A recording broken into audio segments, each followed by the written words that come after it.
بسم الله الرحمن الرحیم. نبی مدثر ما د لسم ټولګي د فزیک مضمون لپاره ستاسو په خدمت کې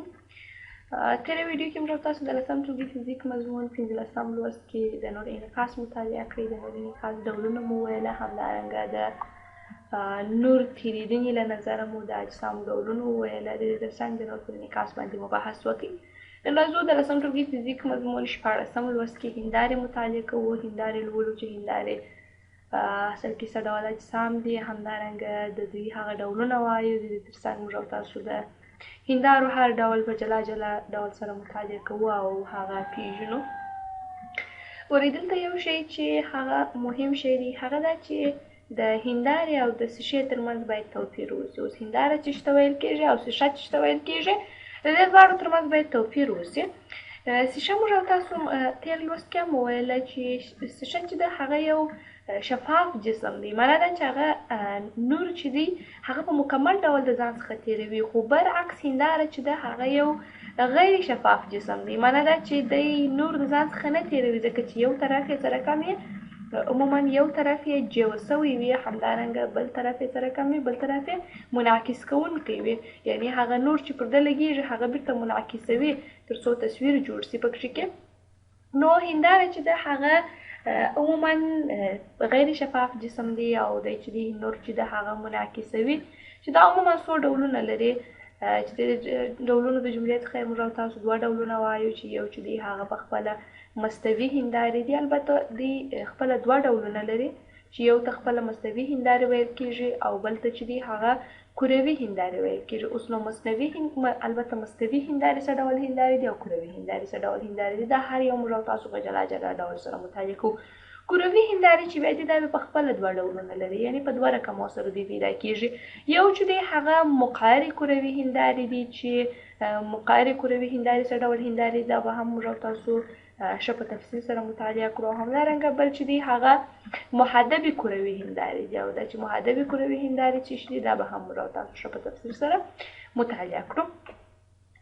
نو مخکې لکه څنګه چې مخکې ما تاسو ته ویله چې هندارې هغه اجسام دي چې نور د خپل ځان څخه نه تېروي، بالعکس نور منعکسوي، ځکه چې د یو طرف چې دی هغه جیوه سوی وي او دویم طرف چې دی هغه منعکس کوونکی خاصیت لري. نو موږ هم تاسو که چیرې مستوي هندارو ته راسو، مستوي هندارو کې هم دا خاصیت شته، په کروي هندارو کې هم دا خاصیت شته، په مقعرو کروي هندارو کې هم دا خاصیت شته، په محدبو کروي هندارو کې هم دا خاصیت شته. خو دا چې د دغو هندارو خپل جوړښتونه توپیر لري، نو پر دې اساس باندې په دوی کې هغه د تصویر جوړېدنه، همدارنګه په دوی کې د تصویر تشکیل، دا هر څه چې دی هغه یو څه توپیر سره لري، چې هر یو موږ او تاسو په منظم ډول سره مطالعه کړو. نن راځو موږ او تاسو د نن ویډیو درس دی متلاقي هندارې. په نن ویډیو کې موږ او تاسو متلاقي هندارې پیژنو، چې متلاقي هندارې څه ډول هندارو ته ویل کېږي. متلاقي هندارې څه ډول هندارې دي، همدارنګه په دوی کې د تصویر تشکیل او د اړوند موضوعات به انشاءالله موږ او تاسو په دې ویډیو کې مطالعه کړو. لومړی متلاقي هندارو ته که چیرې تاسو داسې ویلی شو چې متلاقي هندارې عبارت د هغه هندارو څخه دي چې په خپل منځ کې یو زاویه جوړوي. معنا دا چې که چیرې دوی یا مستوي هندارې په داسې ډول یو د بل سره کښېږدول شي چې په منځ کې یو زاویه جوړه کړي، دغه هندارې د متلاقي هندارو په نامه سره یادېږي. معنا هغه مستوي هندارې چې په خپل منځ کې یو زاویه جوړوي عبارت د متلاقي هندارو څخه دي. د مثال په توګه سره که چیرې مثلا موږ د دې مثال ته راسو، مثلا تاسو فرض کړئ چې دا یوه مستوي هنداره ده چې دغه د شا طرف چې دی دا په خپله جیوه سوی دی او د مخ طرف چې دی هغه یې منعکس کوونکی دی. همدارنګه د دې سره څنګ ته نږدې یوه بله مستوي هنداره زه ایږدمه په داسې شکل سره چې دغه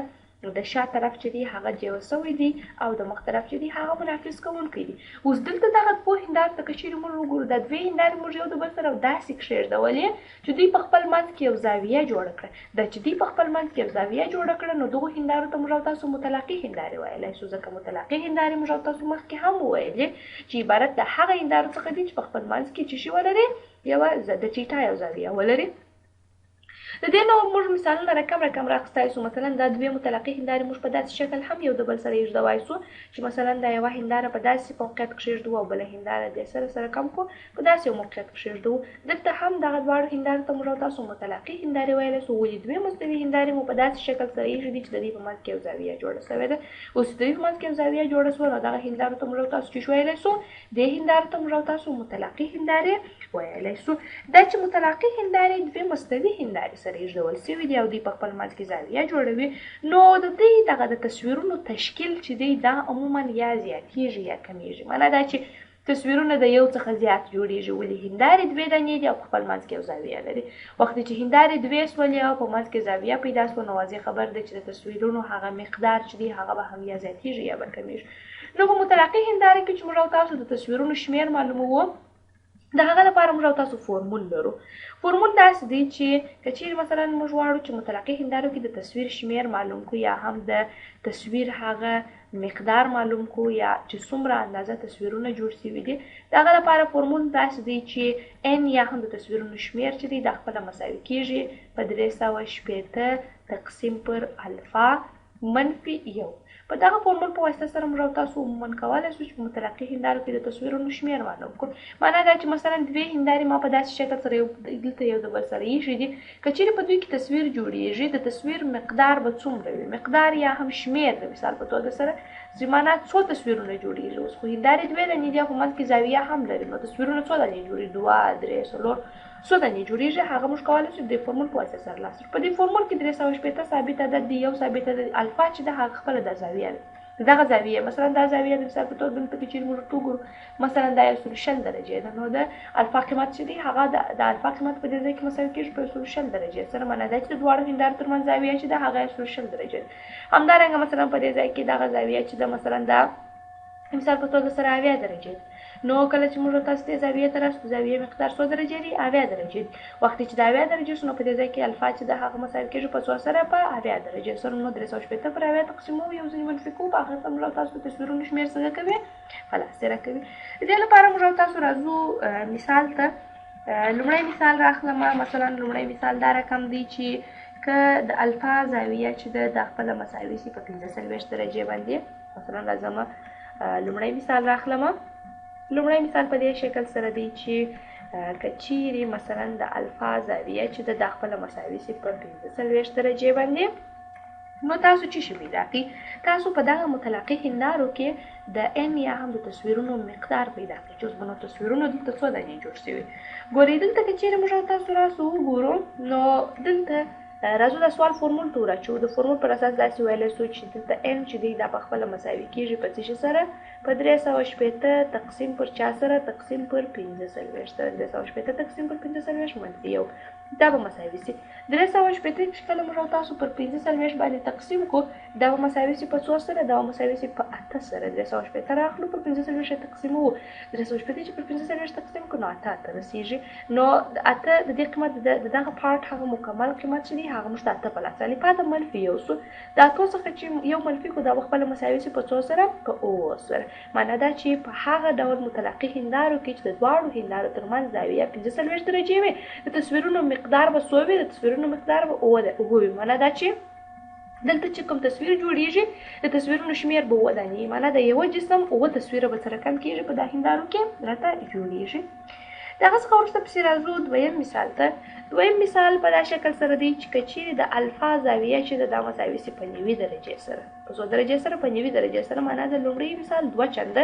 د الفا زاویه موږ ورته زیاته کړو. مثلا دا دوی متلاقي هندارې په داسې شکل سره کښېږدو چې یوه دانه پر بلې دانې عمود وي. دغه زاویه دی په منځ کې چې دا 100 درجې راسي دا 90 درجې راسي. اوس که نو د الفا زاویه مساوي سي په 90 درجې سره نو تاسو د تصویرونو شمېر پیدا کړئ چې څو دانې تصویره به دلته جوړېږي. دلته هم n چې دی دا خپله مساوي کېږي په څه شي سره په 360 تقسیم پر 90 سره. اوس 360 تقسیم پر 90 منفي 1 به خپله مساوي سي په 100 سره. 360 چې موږ تاسو پر 90 باندې تقسیم کو په دې ځای کې به دا 0 چې دی دا به د 0 سره ولاړ سي او 14 تقسیم پر 9 چې دی دا به خپله مساوي سي په 4 سره. 4 14 دا خپل مساوي سي په 2 سره په 4 سره 4 څخه چې یو پسې منفي کې 4 منفي یو دا خپل مساوي سي په 100 سره په 3 سره معنا دا چې د دې څخه د n مقدار چې دی هغه مساوي سو په 3 سره وخت چې د الفا زاویه 2 درجې وي وخت چې د الفا زاویه 9 درجې وي نو د تصویرونو شمیر چې دی هغه به هم 3 رانیوي معنا دا چې په دغه وضعیت کې کچېر مثلا موږ دلته یو جسم ورته کښېږدو دا جسم چې دی هغه به په دغه دوه هندارو کې به څو تصویره جوړیږي 3 تصویره به پکې کې جوړیږي ولې ځکه چې زاویه دی په منځ کې 100 درجه ده 9 درجه اوس دې څخه یو شی راته معلوم شو چې هر څومره چې د دواړو هندارو ترمنځ زاویه کوچنۍ کیږي په هماغه اندازه د تصویرونو مقدار زیاتیږي او هر څومره چې د دواړو هندارو ترمنځ هغه زاویه چې د هغه غټیږي د زاویه په غټېدلو سره د دې د تصویرونو شمیر سره کم کیږي راکمیږي معنا تصویرونو مقدار کمیږي لکه دلته چې تاسو ولید چې 45 درجه کې چې زاویه 45 درجه او د تصویرونو مقدار او دانیو خو کله چې زاویه 90 درجه ته پورته سواله د تصویرونو مقدار راکښته 14 نوته درو نوته کچېری د دواړو هندارو ترمنځ د زاویه چې د 2 درجه وي یو سل 80 درجه وي په دغه وخت کې تصویر چې د تصویر مقدار خپل مساوي کېږي په یو سره معنا دا چې کچېری دواړو هنداري چې دی هغه په شکل سره پرتی وي داسې یو د بل سره یو سل 80 درجه زاویه جوړه کې په دغه وخت کې د تصویرونو مقدار چې دی هغه خپل مساوي کېږي 50 سره په یو سره ولې یو 380 تقسیم پر 180 خپل مساوي کېږي په 100 سره یو 380 تقسیم پر 180 چې تاسو دغه خپل مشت 100 پلاس راکړي یو پلاس راکړي معنا دا چې دلته په دې ځای کې کله چې د دواړو هندارو ترمنځ هغه زاویه چې ده هغه 100 درجې سي زاویه چې ده هغه په خپل یو سل 80 درجې سي نو د تصویرونو مقدار چې دی هغه هم یو طرف شته کېږي معنا دا چې هر څومره چې زاویه ډیریږي تصویرونو مقدار کمیږي هر څومره چې زاویه کوچنۍ کېږي تصویرونو مقدار هم سره کم کېږي هغه ورسره زیاتېږي همدارنګه د دې ترڅنګ زموږ او ستاسو د نن ورځې هغه اصلي موضوع چې ده اساسي موضوع چې ده راځو هغه ته زموږ او ستاسو د دې لوست اساسي موضوع چې ده هغه د هندارو ترمنځ د زاویې تغییراتو محاسبه ده د هندارو ترمنځ د زاویې د تغییراتو محاسبه ده کله چې د هندارو په منځ کې دغه زاویې تغییرات راځي د زاویوي تغییرات راځي د دغو محاسبه راځو موږ او تاسو زده کوو چې څه ډول سره د دې محاسبه کولی شو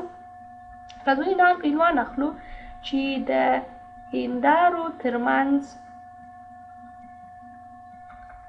هندارو ترمنځ د زاویې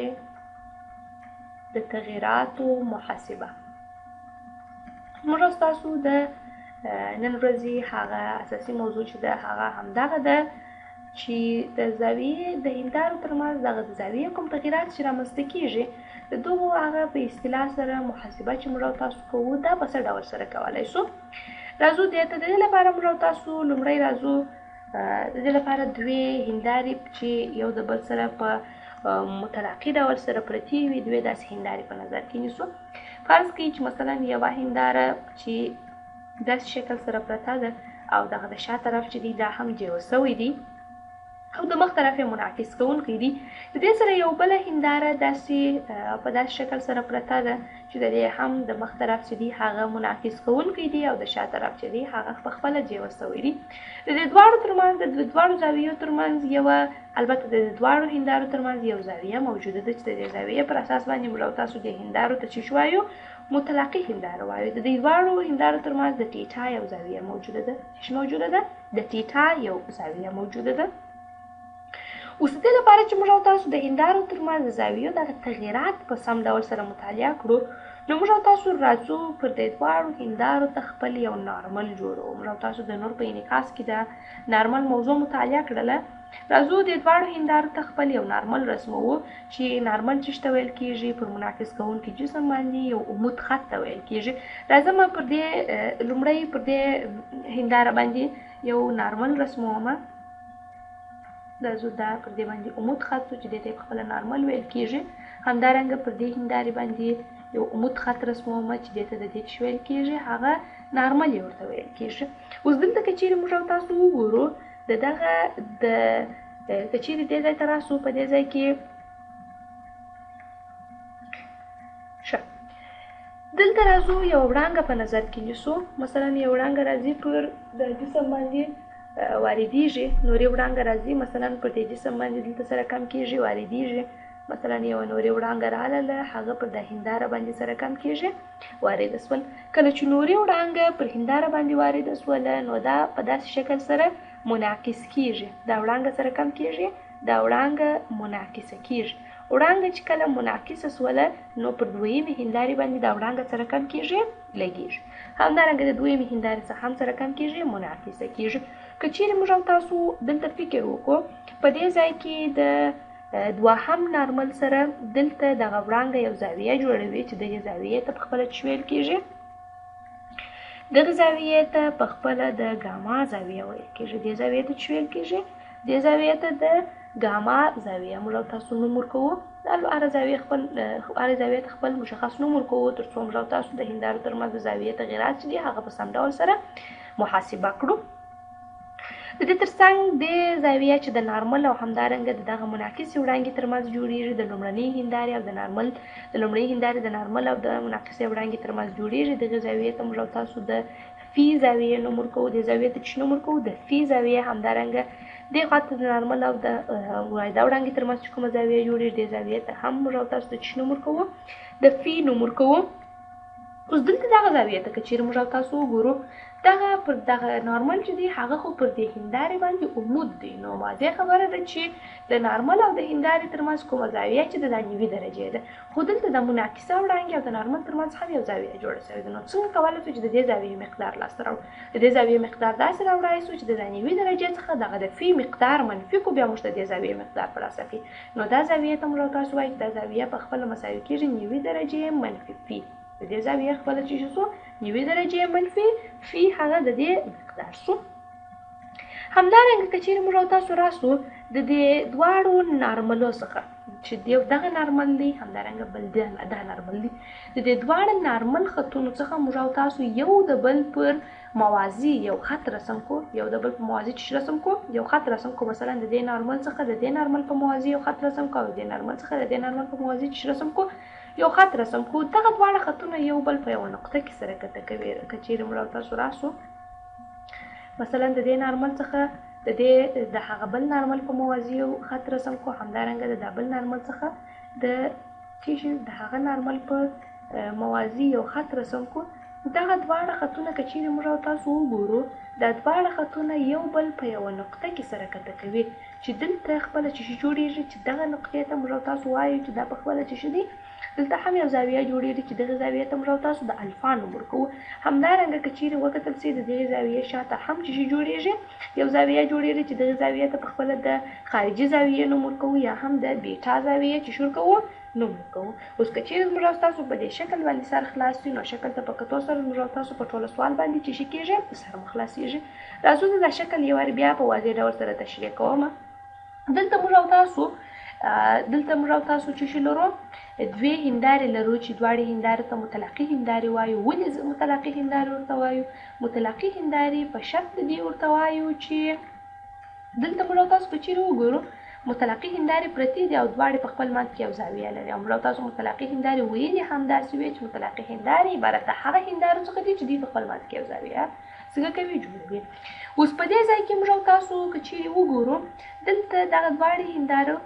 پر لومړنۍ هندارې باندې که چیرې دا اوله هنداره فرض کړو پر لومړنۍ هندارې باندې یوه نور وارده وړانګه پر دې ولګېدل. وخت چې پر دې وارده وړانګه ولګېدله دغه وارده وړانګه بیا منعکسه سوله، دا وارده وړانګه سره کم سوله منعکسه سوله او په دویمې هندارې باندې سره کم سوله ولګېدله. اوس په دې ځای کې که چیرې موږ او تاسو راسو لومړنۍ هندارې ته خپل نارمل رسم کو او دویمې هندارې ته خپل نارمل رسم کو نو وارده وړانګه د دغه لومړنۍ هندارې د نارمل سره یو زاویه جوړوي چې د زاویې ته موږ او تاسو د فی نوم ورکوو، د فی زاویه ورته وایو. او همدارنګه د نارمل دې بلې خواته هم د دغه منعکسه وړانګې سره دلته د وارده وړانګې سره زاویه لري او دلته منعکسه وړانګې سره زاویه جوړوي چې د زاویې ته هم د فی نوم ورکوو. همدارنګه د منعکسه وړانګې د دویمې هندارې د نارمل او همدارنګه د منعکسه وړانګې ترمنځ هم چې جوړیږي، البته د هندارې ترمنځ او د منعکسه وړانګې ترمنځ هم چې جوړیږي یو زاویه جوړیږي، د زاویې ته د ګاما نوم ورکوو. د دې ترڅنګ دلته چې کومه زاویه د منعکسه وړانګې او د اولي هندارې ترمنځ ده دغه زاویې چې دغه مکمل د نارمل او د هندارې ترمنځ مکمله زاویه 90 درجې ده او د 90 درجې څخه یوه برخه چې نیولې ده د منعکسه وړانګې او د نارمل ترمنځ زاویه نیولې ده. نو د دې زاویې مقدار چې لاسته راوړو د 90 درجې څخه چې د فی مقدار منفي کوم موږ خپله د دې زاویې چې په لاس راکوي هغه مقدار یې په لاس راکوي. نو د دې زاویې هغه خپله مقدار چې څو هغه 90 منفي فی سوله. همدارنګه که چیرې موږ او تاسو راسو د یوې هندارې د نارمل څخه د بلې هندارې د نارمل په موازي یو خط رسم کو، همدارنګه د بلې هندارې د نارمل څخه د دویمې هندارې په موازي یو خط رسم کو، دغه دواړه خطونه په یوه نقطه کې سره کته کوي چې دغې نقطې ته موږ راته دلته چې کومه زاویه رامنځته کېږي دې ته د الفا داخلي زاویه وایو. همدارنګه د دې څخه د باندې چې کومه زاویه رامنځته کېږي دې زاویې ته موږ او تاسو په خپله د بیټا چې وایو خارجي زاویه وایو. اوس موږ داسې وایو که چیرې مثلا د ګاما په زاویې کې توپیر راځي دغه توپیر یا تغییر موږ څه ډول محاسبه کولی شو، یا د الفا په زاویې کې کوم تغییر راځي دغه تغییر څنګه مطالعه کولی شو، او یا د بیټا په زاویې کې کوم تغییر راځي. ګورئ که چیرې دغه هنداره چې ده موږ یو څه داسې ورپورته کړو، مثلا دا زاویه که چیرې فرض کړو دا مثلا اوس د مثال په توګه سره 110 درجې ده، که چیرې مثلا دا د مثال په توګه سره 110 درجې وو، نو واضح خبره ده چې د ګاما په زاویې کې تغییر راځي. وخت چې د ګاما په زاویې کې تغییر راځي دا تغییرات څه ډول محاسبه کوو. همدارنګه د الفا په زاویې کې د دې سره د مستقیما توپیر راځي دا تغییر څنګه محاسبه کولی شو. د بیټا په زاویې کې چې کوم تغییر رامنځته شي دا تغییر څنګه محاسبه کولی شو. د دې تغییراتو د محاسبې لپاره موږ او تاسو راځو دلته چې شي کوو محاسبه کوو، د هغه پر اساس باندې چې شي ځو مخ ته ځو. لومړی که چیرې موږ او تاسو راسو وګورو د ګاما زاویې د پیدا کولو دپاره موږ او تاسو ګاما زاویې ته لومړی راسو. په دې ځای کې موږ او تاسو هدف اوس نو څه شي وو 3 زاویې پیدا کول. اول د ګاما زاویه موږ او تاسو پیدا کوو چې په دې کې تغییر رامنځته شي په څه ډول محاسبه کولی شو، د الفا په زاویې کې تغییر رامنځته شي دا په څه ډول محاسبه کولی شو، او د بیټا په زاویې کې تغییر رامنځته شي دا په څه ډول سره موږ او تاسو محاسبه کولی شو. نو لومړی راځو د ګاما زاویې څخه را شروع کوو چې که چیرې په ګاما کې توپیر رامنځته شي نو موږ او تاسو دغه توپیر څنګه محاسبه کولی شو. د دې لپاره دغه مثلث موږ او تاسو په نظر کې نیسو. په دې ځای کې وګورئ دلته یو مثلث تشکیل شوی دی چې دغه مثلث د منعکسه وړانګې او د دغه دواړو هندارو د یوې برخې په واسطه سره یو مثلث تشکیل شوی دی. او موږ او تاسو خبر یو چې د مثلث داخلي زاویې چې دي هغه همیشه مساوي دي 180 درجو سره. د مثلث داخلي زاویې چې دي هغه د هغو مجموعه مساوي ده د 100 درجو سره د 180 درجو سره. نو موږ او تاسو داسې ویلی شو په دې ځای کې چې ګاما دغه د ګاما زاویه همدارنګه جمع د ټیټا زاویه جمع د 90 منفي فی زاویه چې دا ټوله مساوي کېږي په 100 درجو سره په 180 درجو سره. ولې ځکه دلته یو مثلث تشکیل شوی دی او د مثلث داخلي زاویې چې دي هغه یوه دغه زاویه ده، همدارنګه یو د ټیټا زاویه ده او یو د ګاما زاویه ده. نو واضح خبره ده چې د ګاما زاویه مقدار جمع د ټیټا زاویه مقدار جمع د کومې زاویې مقدار د 90 منفي فی زاویه مقدار چې دی دا به ټوله مساوي کېږي په 100 درجو سره په 180 درجو سره. وخت چې دا مساوي کېږي په 180 درجو سره په دې ځای کې موږ او تاسو راځو دلته دغه کوم دغه چې تاسو دا کوم مثلا موږ او تاسو د ټیټا جمع 90 منفي فی چې دی دا ټول راځو د مساوات کومې خوا ته یې اړوو د بل طرف ته یې اړوو. وخت چې دا د مساوات دې طرف ته واړو نو دې څخه ګاما چې ده دا په خپله مساوي کېږي. ګاما مساوي کېږي په څو سره دا طرف چې د مساوات اخوا ته واړوو نو د خپله منفي کېږي. نو دې څخه به راسو داسې به ولیکو چې 180 منفي. ولې منفي سو؟ په دې خاطر چې دغه طرف چې مو د مساواتي خوا ته واړوي دی د مثبت حالت څخه سره کوم حالت ته اوړي منفي حالت ته اوړي. نو د دې څخه داسې لیکل چې 180 منفي ټیټا همدارنګه منفي 90 منفي فی چې ده دا خپله څه شي دی دا په دا رقم شکل سره موږ ته لاسته راځي. په دې ځای کې راځو پسې داسې لیکو چې ګاما چې ده دا سوال به پسې ساده کو. د دې ساده کولو لپاره لیکو چې ګاما مساوي کېږي په 180 درجې منفي ټیټا همدارنګه د ټیټا ترڅنګ دلته چې راسو منفي په مثبت کې به دا خپله څه شي سي منفي په مثبت کې به دا په خپله منفي سي. وخت چې دا منفي سو نو راځو د علامه څه شي نیسو منفي په نظر کې نیسو 90 منفي فی څنګه کوو په نظر کې نیسو. دا سوال چې دی سټیپ بای سټیپ تاسو به کوو ساده کوو یې. د دې څخه داسې لیکلی شو چې ټیټا البته ګاما زاویه چې ده دا په خپله مساوي کېږي په څو سره. ګاما زاویه چې ده دا په خپله مساوي کېږي دلته به موږ او تاسو راست ثابته ده څخه به ثابته ده څه په کې واره بیا منفي کو د صورتیا څخه چې نیوي ولاړ سي دا به خپل څو سي د صورتیا څخه چې نیوي ولاړ سي دا به خپل نیوي سي څو برته پاتې سي یوازې نیوي به سره کم سي راته پاتې بسي په دې ځای کې چې کله نیوي پاتې سي د صورتیا څخه چې نیوي ولاړ سي دلته به نیوي راته پاتې سي همدارنګه یوازې به چې پاتې سي ټیټه نو داسې ویلی سو چې ګاما چې ده دا په خپله مساوي کېږي په څه شي سره په نیوي منفي فی همدارنګه منفي ټیټا سره د دې څخه داسې لیکلی سو چې ګاما زاویه چې ده دا په خپله مساوي کېږي په نیوي منفي فی منفي چې شي سره ټیټا سره معنا موږ کولی سو چې د ګاما زاویه چې ده د هغې اندازه داسې لاسته راوړو چې دغه نیوي منفي فی چې دی د دې څخه د ټیټا زاویه منفي کو معنا دا چې د دغه زاویې مقدار چې دی دغه نیوي منفي فی زاویه مقدار چې دی د دغه مقدار څخه موږ او تاسو د ټیټا مقدار منفي کوو موږ او تاسو ته چې په لاس راکوي موږ او تاسو ته د ګاما مقدار چې دی هغه په لاس راته راکوي دا و د ګاما هغه تغیرات چې موږ او تاسو په دغه ډول سره کم کولی سو مطالعه کولی سو دلته وګورئ موږ او تاسو د مثلث داخلي زاویې باندې خبر یو چې د مثلث داخلي زاویې چې دی هغه همیشه مساوي کېږي په 180 درجو سره او په دې مثلث کې داخلي زاویه چې ده هغه یو نیوي منفي فی ده بل د ټیټا زاویه ده بل د ګاما زاویه ده و نو داسې ویلی سو چې ګاما جمع ټیټا جمع نیوي منفي فی چې دی دا مساوي کېږي په 180 درجې دا چې موږ او تاسو غواړو چې د ګاما زاویه پیدا کړو نو موږ او تاسو ګاما په خپل ځای پرېږدو او دغه مکمله برخه د مساوات دې خواته اړو وخت چې د مساوات اخواته دا واړو دا چې دا مثبت دی دا منفي سي کله چې دا منفي سول نو داسې ویلی سو چې ګاما چې دا مساوي کېږي په 180 منفي ټیټا منفي نیوي منفي فی په دې ځای کې راځو د سوال د ساده کولو لپاره داسې لیکو چې ګاما مساوي کېږي 180 منفي ټیټا منفي نیوي په دې ځای کې دا مثبت منفي کې به دا منفي سي نو منفي نیوي منفي ټیټا دلته به راست د 180 درجو څخه به چې منفي کو نیوي منفي کو د 180 څخه چې نیوي منفي کې دا په خپله مساوي سي په څو سره په نیوي سره نو ګاما مساوي کېږي په نیوي منفي فی منفي ټیټا سره دا مو څه شو دا مو څو هغه د ګاما زاویې د تغیراتو د محاسبه کولو فورمول چې په دې واسطه سره موږ تاسو کولی سو چې شي وکړو د ګاما په زاویې کې کوم تغیرات راسي هغه محاسبه کړو همدارنګه راځو پسې دویم پسې الفا ته چې څنګه کولی سو چې د الفا زاویه دغه زاویه چې موږ تاسو وایو د دې هغه محاسبه وکړو د دې د محاسبې لپاره راځو داسې ویلی سو چې الفا چې ده دا په خپله مساوي کېږي په څه شي سره الفا ته که چیرې موږ او تاسو راسو تاسو وګورئ دغه الفا زاویه چې ده دا په خپله د ګاما زاویې 2 برابره ده الفا چې ده هغه څه شي ده د ګاما زاویې 2 برابره ده څنګه 2 برابره ده داسې دلته وګورئ دلته د منعکسه وړانګې او همدارنګه د هندارې ترمنځ چې کومه زاویه ده دې ته پخپله ګاما ویل کېږي او همدارنګه د دغه کومه امتداد چې موږ او تاسو ورکړی دی د دغې برخې او د هندارې ترمنځ چې دا کومه زاویه ده دې ته هم چې ویل کېږي ګاما ویل کېږي نو دا چې څه سوله دا هم 2 ګاما همدارنګه دلته که چیرې موږ او تاسو وګورو د منعکسه وړانګې د هندارې ترمنځ زاویه چې دا نیوي منفي ده او په دې ځای کې که چیرې وګورو دلته دغه زاویه چې دا هم پخپله څه شي ده دا زاویه هم نیوي منفي فی ده نو دا هم مساوي کېږي په 2 نیوي منفي چې سره په 2 نیوي منفي فی سره